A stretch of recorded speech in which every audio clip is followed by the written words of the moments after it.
این روزا همه برای سرمایه گذاری به قبرس شمالی میان. اما چرا؟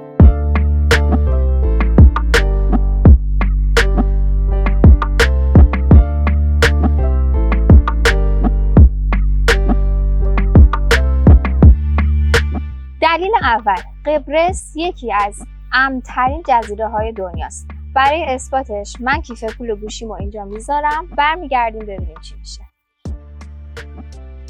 دوم این که مالیات روی ورودی حساب شما بسیار ناچیزه. حالا 10 پوند باشه یا 10 میلیون پوند فرقی نداره.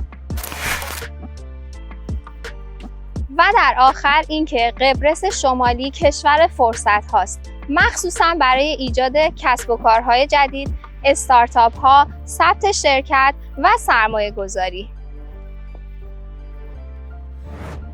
خب بریم ببینیم چه اتفاقی برای کیف پول گوشیمون افتاد.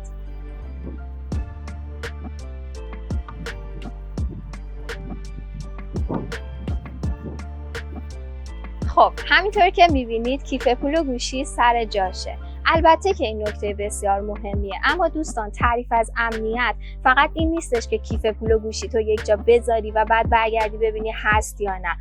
امنیت فاکتورهای مهمتری رو داره، مثل امنیت اقتصادی، امنیت در سرمایه گذاری و امنیت شغلی که قبرس شمالی این امکانات رو برای مهاجرین فراهم کرده.